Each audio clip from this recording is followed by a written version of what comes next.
Welcome to Auto Resolve. In this guide, I will show you how to fix the unable to initialize stream. Please start from stream client error.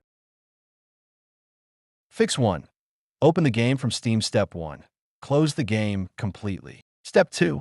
Open the Steam client. Step 3. Go to Library and click Play on the game. Fix 2. Restart Steam. Step 1.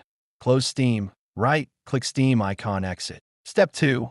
Reopen Steam as administrator. Step 3. Launch the game from Library. Fix 3.